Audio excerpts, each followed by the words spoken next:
তুই কি এখনই বিয়ে করতে চাস? কি বলো মা, এখন বিয়ে করব কেন? আমার একক সিদ্ধান্তে আমার এক নতুন বন্ধুকে এখানে নিয়োগ দিচ্ছি। আমি কি খুব খারাপ করতাম? না, একদম না। You know, corporate office, so এইসব তো থাকেই। তাহলে তো তুমি কেয়ার ব্যাপারটা কনসিডার করলেই পারতে, তাতে তোমার কোম্পানিরই ভালো হতো। এই নামটা আর আমার সামনে উচ্চারণ করবে না আবির। মানে এমটি এমটি মানে মতিন টাক, এই সমস্ত ফালতু কথা বলে, এগুলোর কোনো মানে হয়?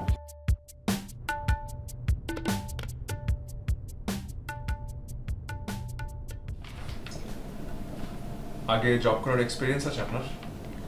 জি না। স্যালারি কত এক্সপেক্ট করছেন? আমার ঠিক ধারণা নেই, আপনারা যেটা ভালো মনে করবেন। আপনি পাস করেছেন তো 2 বছর হলো, এর মধ্যে জব করেননি কেন? ইচ্ছা হয়নি তাই করিনি, এখন ইচ্ছা হলো তাই চলে আসলাম। ঠিক আছে, আপনি আসুন, আপনাকে আমরা ফোনে জানাবো। জি, থ্যাংক ইউ।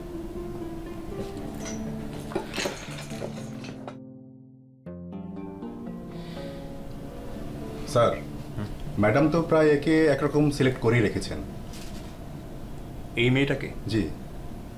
মেয়েটার তো কোনো স্বপ্নই নাই, মনে হচ্ছে সে এখানে নিজে থেকে আসেনি, কেউ তাকে জোর করে পাঠিয়েছে। স্যার, আসলে এক একজন মানুষের অ্যাপ্রোচিং এক এক রকম। আমাদের দরকার এফিশিয়েন্ট পিপল, ভালো কাজ করে থাকবে, না তো চলে যাবে।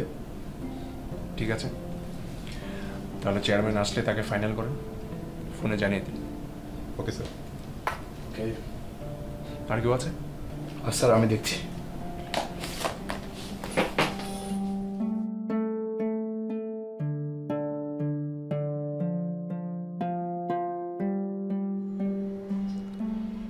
এখানে 6টা ফাইল আছে। আগামী মাসে আমরা 6টা প্রোগ্রাম একসাথে লঞ্চ করব। ব্যাপারটা আমাদের কাছে যেরকম চ্যালেঞ্জিং, তেমনি সিক্রেট। কাজেই এটা কোনোভাবেই ডিসক্লোজ করা যাবে না। মতিন ভাই, আমার মনে হয় এ জাতীয় কনফিডেন্সিয়াল বিষয় সবার সামনে না বলাটাই বেটার। আমাদের আরেকটু কেয়ারফুল হওয়া উচিত। নোমান ভাই, আমরা এখানে 10 বছর হলো জব করছি, আমরা তো কোনোদিন কখনো প্রবলেম ফেস করিনি। শশী, প্রবলেম হয়নি, কিন্তু এখন তো অনেক প্রবলেম হচ্ছে। আমার তো মনে হয় এখন রুলস অ্যান্ড ডিভাইড চলছে, আমরা কেউ কারোর প্রতি বিশ্বাস রাখতে পারছি না। অ্যাডমিনিস্ট্রেশন বলে কিচ্ছু নেই। মতিন ভাই, এটা কিন্তু খুবই দুঃখজনক। অ্যাজ এ সিনিয়র মতিন ভাই, রুনির সাথে আমি একমত, কারণ এখানে যারা জুনিয়ররা আছে তাদের সিনিয়রদের প্রতি একদমই কোনো রেসপেক্ট নেই। আর সিনিয়রদের প্রতি যদি রেসপেক্ট না থাকে তাহলে কিন্তু কাজ করা যায় না। এন্ড অফ দ্য ডে এটা একটা ক্রিয়েটিভ হাউস, এটা তো মাটি কাটার কাজ না, আমাদের তো কাজ করে বেঁচে থাকতে হবে। রাইট, ঠিক ঠিক। দেখলেন মতিন ভাই? আরে কি দেখবে, আমি জাস্ট অ্যাপ্রিশিয়েট করলাম। মতিন ভাই, ট্রাস্ট মি, প্রমিস। ওকে ওকে, আজকে আমি এখানে আত্মশুদ্ধির জন্য মিটিংয়ে বসিনি, বা এটা কোনো সাধারণ সভাও নয়। আমরা এখানে বসেছি প্রোগ্রাম সেকশন এবং নিউজ সেকশনের কয়েকজনকে নিয়ে এবং কাজ নিয়ে আলোচনা করবার জন্য। Please help me. তোমাদের যদি কোনো অভিযোগ থাকে আমাকে বলো, আমি সামনে আরেকদিন মিটিং ডাকবো, সেই দিন আমরা সেগুলো নিয়ে আলোচনা করব। আর নোমানের কথা ধরে আমি বলছি, আমি তোমাদের সবাইকে বিশ্বাস করি, তোমাদের কাউকে আমি আমার থেকে আলাদা করে দেখি। তোমাদের প্রত্যেকের প্রতি আমার বিশ্বাস আছে এবং এই বিশ্বাস নিয়ে আমরা একত্রে কাজ করে যাব। যদি কোনোদিন অবিশ্বাসের বিষয়টি আসে সেদিন তাহলে একটু সাবধান হব। মতিন ভাই, আমরা তাহলে এখন কাজের কথায় আসি। রাইট, এই 6টা প্রোগ্রাম নিয়ে আজকে আমরা প্ল্যান করতে বসেছি, যেটা তোমাদের মাথা থেকে এসেছে, সেই জন্য আমি তোমাদের সবাইকে ধন্যবাদ জানাতে চাই। Thank you very very much. আজকে আমরা স্ট্রিট সং নিয়ে কথা বলবো এখানে। আমি ক্লায়েন্টকে দেখিয়েছি, ক্লায়েন্ট খুব ইন্টারেস্ট শো করেছে, আর শোভা আমার সাথে ছিল, শোভা জানে বিষয়টা। এখন যেটা জরুরি, এই প্রোগ্রামটা একজন ভালো প্রডিউসারের হাতে দিতে চাই। মতিন ভাই, প্রডিউসার হিসেবে আপনি কাকে সাজেস্ট করছেন? আপনি কাকে চান? না না মতিন ভাই, এটা ঠিক হবে না। আমার মনে হয় আপনারই ডিসাইড করা উচিত। আমি যদি শশীর কথা বলি, দেখা যাবে যে শায়ের মন খারাপ করবে, শায়ের কথা বললে দীপা মন খারাপ করবে। সো কারো মন খারাপ হোক এটা আমি চাই না। বেটার আপনি ডিসাইড করুন। মতিন ভাই, আমার মনে হয় যে সিনিয়ররাই চ্যালেঞ্জটা যত ভালো নিতে পারবে, নতুনরা তত ভালো পারবে না। রুনি, তাই বলে কি নতুনরা কখনো চ্যালেঞ্জ নিবে না? নতুন পুরাতন বলে এইসব ব্যারিকেড ক্রিয়েট করার মানে কি? মিটিং হচ্ছে ওপেন, অথচ নতুন পুরাতন নিয়ে কথা হচ্ছে। শোভা, আমি তো তোমাকে কিছু বলিনি। আমি জানি, তাছাড়া আমি প্রডিউসারও নই, কিন্তু এটা ভালো অ্যাটিটিউড না। আমি রিয়েলি অবাক হচ্ছি, কোথা থেকে তোমাদের মধ্যে রাগ, ক্ষোভ, দুঃখ এগুলো এসে। রিয়েলি আমি কিন্তু খুব হতাশ। তোমরা একটা জিনিস বোঝার চেষ্টা করো যে এই স্টেশনটা আমি চালাচ্ছি শুধু আমার নিজের জন্য না, আমাদের সবার রুটি রুজি এটার সাথে ইনভলভ, আমাদের সবার জন্য এটা। Please help me. মতিন ভাই, উই আর ভেরি সরি। আসলে আপনি প্লিজ হতাশ হবেন না, আমরা সবকিছু ঠিকঠাক করে বলবো, রাইট? আর আপনি প্রোগ্রামটার ব্যাপারে যাকে সিলেকশন করবেন আমরা তাকেই মেনে নিব। বলো? অবশ্যই চলবে। Thank you very much, thank you, very good. আমি আগামী প্রান্তিকে এই প্রোগ্রামটার জন্য, মানে আমার বিবেচনায় আমি মনে করি যে এটা Arman Shayer will be the best. Thank you Matin ভাই।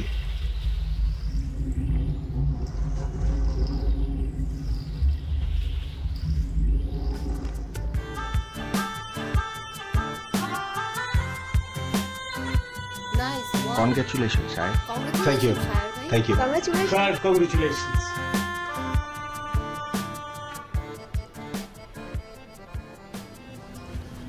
হেই কামেজ। Thank you. আসলে আমি জানি প্রোগ্রামটা তোমার করার কথা ছিল, ইনফ্যাক্ট আইডিয়াটাও তোমার, কিন্তু তুমি তো জানো যে এই মুহূর্তে আমার হাতে তেমন কোনো প্রোগ্রাম নেই, আর বসে বসে বেতন নিচ্ছি, কেমন যেন অদ্ভুত লাগে। এই দীপার মতো 4 ফুটের মেয়ে আমাকে টিজ করে। ইদানিং তোমার ফ্রি সার্ভিসটা না অনেক বেশি বেড়ে গেছে। ফ্রি সার্ভিস মানে? এই যে নিজের কাজ রেখে আমাকে জ্ঞান দিচ্ছ। শোনো, এখানে প্রশাসন বলে একটা কথা আছে, এটা তাদের কাজ। I know my job. আমি তোমার নামে রিটেন কমপ্লেইন করব। করো, কমপ্লেন করো, তোমার তো আর খেয়ে দিয়ে কোনো কাজ নেই। তুমি জানো আমি কে? এই স্টেশনের হেড অফ প্রোগ্রাম। কাজ না থাকলেও আমি বসে বসে বেতন নেব এবং কোম্পানিও সেটা দেবে। কাজ না করে স্যালারি নিতে তোমার খারাপ লাগে না? আমি হলে কাজ না করে অবশ্যই স্যালারি নিতাম না। Please don't mind. হ্যাঁ আরে না, ইটস ওকে। হ্যাঁ, ভেবেছিলাম প্রোগ্রামটা আমি পাবো, কিন্তু আমার তো একটা প্রোগ্রাম আছে। সো মতিন ভাই যেটা করেছে ঠিকই করেছে, আর একটু তো খারাপ লাগে, তাই না? তা লাগে। আচ্ছা বাদ দাও, তোমার প্রোগ্রামের কথা বলো। নতুন প্রোগ্রাম, নতুন চ্যালেঞ্জ। আচ্ছা, প্রোগ্রামটাতে কিন্তু একটা থ্রিল আছে, কি বলো? হ্যাঁ, থ্রিল তো আছেই, কিন্তু জানো এই মুহূর্তে না আমার খুব মনে পড়ছে খেয়ার কথা। মানে এই প্রোগ্রামটার মধ্যে অ্যাক্টিং, পারফরমেন্স, মানে দুইটার একটা মিক্সচার খুব দরকার। আপনাদের অনেক অনেক অনেক অনেক স্বাগত আমার এই প্রোগ্রামে। আপনাদের নিশ্চয়ই খুব ভালো একটা পছন্দের প্রোগ্রাম। আমি জানি আপনারা বারবার আমাকে SMS এর মাধ্যমে এবং অনুরোধের মাধ্যমে বুঝিয়ে যাচ্ছেন যে আপনাদের অসম্ভব প্রিয় একটা প্রোগ্রাম এটি, এবং এটি হচ্ছে আমি হব সকালবেলার পাখি, এবং আমি আরজে সাকিনা আপনাদের সাথেই আছি। আর ও যদি থাকতো না তাহলে এই বিষয়টা নিয়ে আমার একদমই টেনশন করা লাগতো না। কিন্তু সব থেকে প্রয়োজন কি জানো? Script design. তুমি যত ভালো স্ক্রিপ্ট করতে পারবে তত ভালো ডিজাইন হবে। স্ক্রিপ্ট ছাড়া করতে গেলে কিন্তু বিপদে পড়ে যাবে। আর আরজে নিয়ে ভেবো না, দীপা তো আছেই। দীপাকে আমি নিবই না। 4 ফুটের একটা মেয়ে, সাইজের চেয়ে বেশি কথা বলে। একসময় তো খুব লাইক করতাম, ওকে তো আমিই বানিয়েছি। স্বীকার তো করে না। না করলে না করুক, ও জানে আমি কি। হ্যাঁ জানে তুমি কি, এবং কি রেডিওর সবাই জানে যে তুমি কি। আহা শশী, কেন পোক করছো? আমি একটু চেঞ্জ হতে যাচ্ছি আর তুমি এইসব কথাবার্তা বলে আমার মন খারাপ করে দিচ্ছ। এক কাজ করি, চলো আজকে বাইরে খাই, লেটস সেলিব্রেট। আমার ফ্ল্যাটে চলো। এক্সকিউজ মি, আমি কারো ফ্ল্যাটে যাই না সাহেব। কেন? আমরা তো বিয়ে করছি, আমার ফ্ল্যাটে খেতে সমস্যা কোথায়? করব, আগে ডিভোর্সটা হোক তারপরে। দেখো স্যার, আমাকে যদি খুব সাধারণ মেয়ে ভাবো ভুল করবে। হ্যাঁ, খেতে চাও, রাতে বের হবো, ওয়েট করো, একসঙ্গে খাবো রাতে, নো প্রবলেম। ওকে, নো প্রবলেম, তুমি যা বলবে তাই হবে। কি তুমি কি আসলেই এত লক্ষ্মী নাকি অ্যাক্টিং করো? Time will say. ওকে, তাহলে কাকে আর্জে নিবে? আমি নতুন মেয়ে ট্রাই করব, একটু শিখিয়ে নিতে হবে, কষ্ট হবে, কিন্তু এই পুরনগুলোকে নিব না, এগুলো সবগুলো পাক না। শ্রাবণীকে নাও, ও ভালো করবে। দেখো স্যার, 3 মাসের মধ্যে তোমার প্রোগ্রাম লঞ্চ করবে, আর এখন তুমি নতুন আর্জে তৈরি করবে? কি বলো এইসব? এখানে সবাই তোমার শত্রু, কাজে বেশি এক্সপেরিমেন্ট করতে যেও না। একটু যদি ভুল ত্রুটি হয়, কাজ কিন্তু হাতছাড়া। সবাই কিন্তু ওত পেতে আছে। আরমান শায়ের, আরমান শায়ের আমার নাম। এই জায়গাটা আমার, আমিও দেখিয়ে দেবো, তুমি চিন্তা করো না। আচ্ছা, নতুন আর্জের ব্যাপারটা মতিন ভাই জানে? আচ্ছা, তুমি কি অরিনকে কিন্তু ট্রাই করতে পারো। হ্যাঁ, ইটস গুড আইডিয়া। দেখি ওর সাথে কথা বলে দেখি। হ্যাঁ, ওকেও তুমি তৈরি করলে আর একটা আর্জেও রেডি করলে, বেটার না? Better, good idea, right. আচ্ছা চলো আমরা বাইরে যাই, একটু কথা বলি। হ্যাঁ, ক্যান্টিনে যাই। ক্যান্টিনে যেয়ে কথা বলি। চলো, লেটস গো।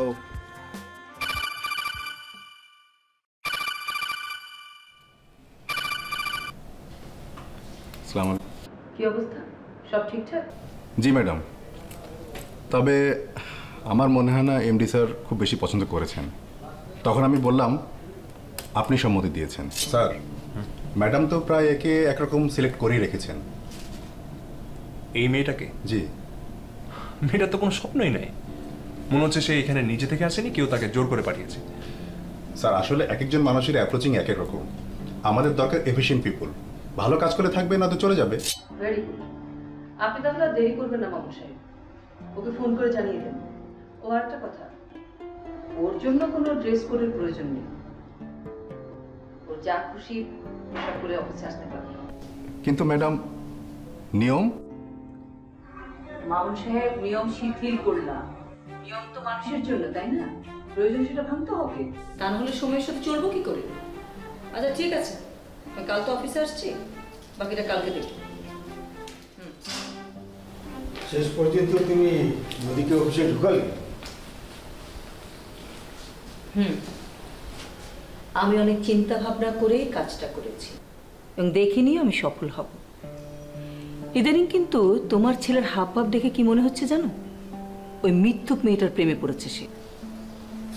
কি বলছো তুমি? আমার সন্দেহ কিন্তু অমূলক নয়। কাল রাতে ওই মেয়েটাকে নিয়ে সে আমার সঙ্গে কত কথা বলেছে জানো? কত বড় সাহস হয়েছে চিন্তা করে দেখো। যদি এটা করে থাকে নিশ্চয় কোনো যুক্তি আছে যা তুমি জানো না, জানার চেষ্টাও করেনি। কারণ আমি তো আবিরকে বিশ্বাস করি। আমিও করি, কিন্তু ইদানিং ওই মেয়েটার প্রতি ও দুর্বল হয়ে পড়েছে। আমি খবর পেয়েছি বেশ কয়েকবার মেয়েটাকে সে বাড়ি পৌঁছে দিয়েছে।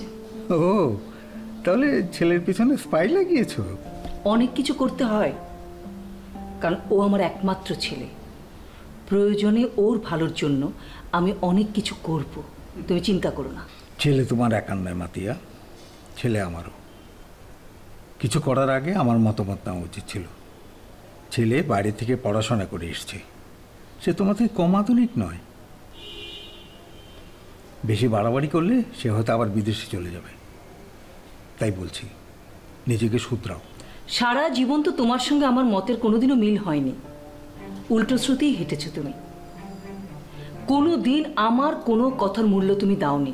আমার বিশ্বাসটা যদি একে থাকে, তোমারটা থাকতো 11-তে। আমার কোনো কথা কোনোদিন শোনোওনি, আমাকে বোঝারও চেষ্টা করোনি। আর শুধুমাত্র তোমার জন্যই আমি এতটা বছর আমার ছেলেকে নিয়ে বাঁচার চেষ্টা করেছি। তাহলে তুমি কি বলতে চাও? আমি অন্য কোথাও সময় দিয়েছি? আমি অন্য কাউকে নিয়ে ব্যস্ত ছিলাম? আমি তোমার প্রতি আমার দায়িত্ব পালন করিনি? মতের মিলের কথা বলছো, ঠিক আছে, মতের মিল নাও হতে পারে, সেটা স্বাভাবিক। তাই বলে সারা জীবন তুমি আমার অপোজিট থাকবে সেটা তো হয় না।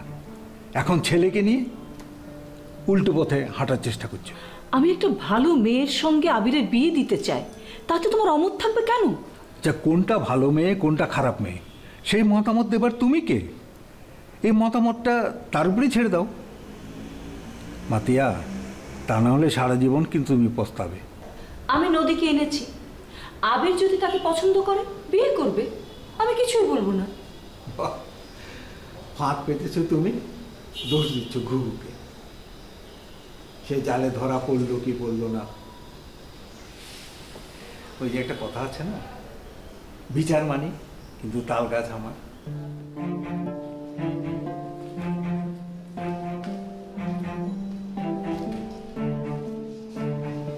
হ্যাঁ, তাল গাছ আমার।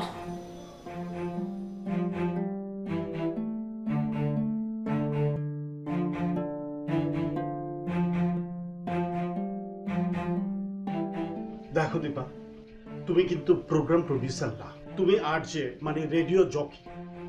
জি জানি। তাহলে আমি প্রোগ্রামটা তোমাকে দিই কি করে? মতিন ভাই, আমি হব সকালবেলার পাখি প্রোগ্রামটা করার সময় কিন্তু আমি আপনাকে প্রস্তাবটা দিয়েছিলাম, আপনি রাজিও হয়েছিলেন।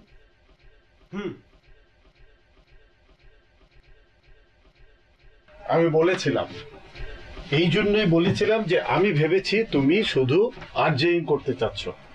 আমি হয়তো এটা ভুল বুঝেছিলাম। এত সহজে ভুল করা মানুষ আপনি না মতিন ভাই, আপনি ব্যাপারটা এড়িয়ে যাচ্ছেন। আচ্ছা ঠিক আছে, বুঝলাম আপনি ব্যাপারটা ভুল বুঝেছেন, কিন্তু তারপরও তো আমি অ্যাঙ্করিং করার সুযোগটাও পাবো না। কেন? ও, তোমার তো আবার শায়েরের সাথে সম্পর্কটা ভালো না। দেখো, ও কিন্তু তোমাকে তৈরি করেছে, এটা বললে চলবে না। ও আমাকে তৈরি করেছে তাই বলে ওর পায়ের নিচে থাকার মতো মানুষ আমি না মতিন ভাই।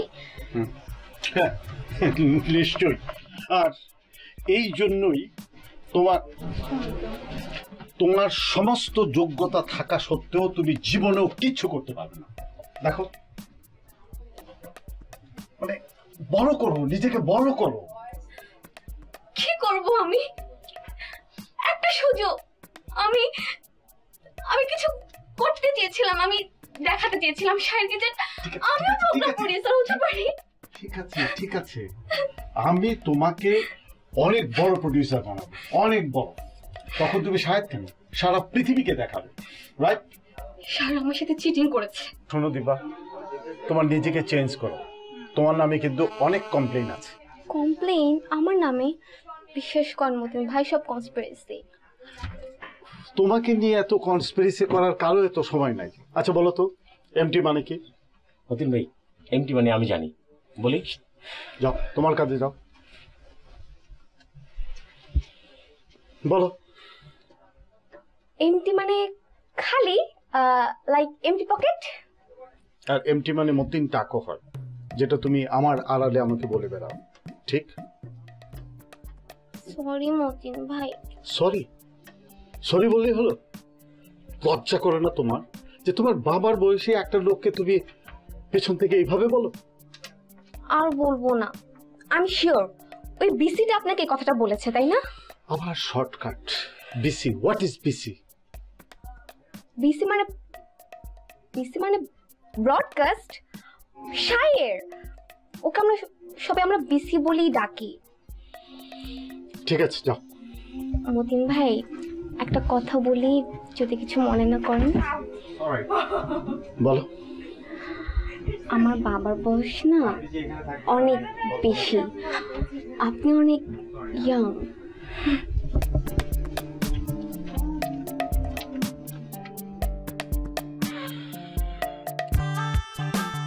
ওই মেয়েটার বয়স 23 কি 24 হবে। কচি মাল, একেবারে কচি মাল, বুঝলি? কচি মালের প্রেমে পড়েছে। বিপদে পড়লে মানুষ সাহসী হয়ে ওঠে, আমিও না হয় একটু সাহসী হয়ে উঠলাম। এখনই বলো মেয়েটাকে। ভাবছিলাম আপনাকে আমার মার সাথে পরিচয় করে দিই, কেমন হয়? হ্যাঁ, সেটা তো ভালোই হয়। কবে যাব?